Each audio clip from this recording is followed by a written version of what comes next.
ಚಿತ್ರದುರ್ಗದಲ್ಲಿ ನಿನ್ನೆ ಗರ್ಭಪೂರ್ವ ಮತ್ತು ಪ್ರಸವಪೂರ್ವ ಲಿಂಗ ಪತ್ತೆ ತಂತ್ರವಿಧಾನಗಳ ಅಧಿನಿಯಮ 1994ರ ಅನುಷ್ಠಾನ ಕುರಿತ ಪ್ರಗತಿ ಪರಿಶೀಲನಾ ಸಭೆ ನಡೆಯಿತು. ಸಭೆಯಲ್ಲಿ ಜಿಲ್ಲಾ ಆರೋಗ್ಯಾಧಿಕಾರಿ ಡಾ ಜಿಪಿ ರೇಣುಪ್ರಸಾದ್, ಜಿಲ್ಲಾ ಕುಟುಂಬ ಕಲ್ಯಾಣಾಧಿಕಾರಿ ಡಾ ಟಿಡಿ ರೇಖಾ, ಪಿಸಿಪಿಎನ್ಡಿಟಿ ಪರಿಶೀಲನಾ ಮತ್ತು ತಪಾಸಣಾ ಸಮಿತಿ ಸದಸ್ಯ ಡಾ ಸತ್ಯನಾರಾಯಣ ಸೇರಿದಂತೆ ಹಲವರು ಉಪಸ್ಥಿತರಿದ್ದರು. Not more than 15 to 12, less than 15 and 12.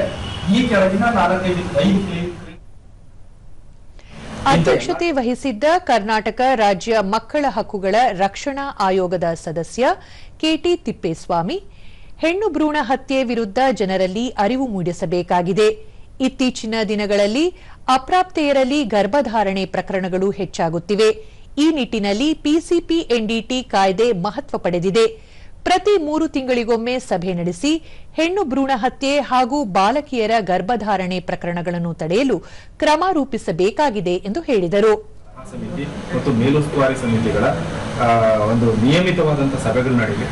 ಇಂದಿನ 3 ತಿಂಗಳ ರಿವ್ಯೂ, ಮುಂದಿನ 3 ತಿಂಗಳ ಪ್ಲಾನಿಂಗ್. ಆ ಪ್ಲಾನಿಂಗ್ ಅಲ್ಲಿ ಕೇವಲ ಡಾಕ್ಯುಮೆಂಟ್ ವೆರಿಫಿಕೇಶನ್ಗಳು ಅಥವಾ ಕೇವಲ ತಾಂತ್ರಿಕ ವಿಷಯಗಳ ಅಬ್ಸರ್ವೇಷನ್ಸ್ ಅಷ್ಟೇ ಅಲ್ಲದೆ ಇದನ್ನ ಸಮಾಜದ ಕಟ್ಟಕಡೆಯವರೆಗೂ ತೆಗೆದುಕೊಂಡು ಹೋಗೋದಕ್ಕೆ ನಮ್ಮ ಆಕ್ಷನ್ ಪ್ಲಾನ್ ಏನು ಅನ್ನುವಂಥದ್ದು ನೋಡೋದು ಇದು ಒಂದೇ ವಿಷಯ. ಸಭೆ ಬಳಿಕ ಗರ್ಭಪೂರ್ವ ಮತ್ತು ಪ್ರಸವಪೂರ್ವ ಲಿಂಗ ಪತ್ತೆ ನಿಷೇಧ ಕಾಯ್ದೆಯನ್ನು ಪರಿಣಾಮಕಾರಿಯಾಗಿ ಅನುಷ್ಠಾನಗೊಳಿಸುವ ನಿಟ್ಟಿನಲ್ಲಿ ಜಿಲ್ಲಾ ತಪಾಸಣಾ ತಂಡದೊಂದಿಗೆ ನಗರದ ವಿವಿಧ ಸ್ಕ್ಯಾನಿಂಗ್ ಸೆಂಟರ್ಗಳಿಗೆ ಭೇಟಿ ನೀಡಿ ಪರಿಶೀಲನೆ ನಡೆಸಲಾಯಿತು.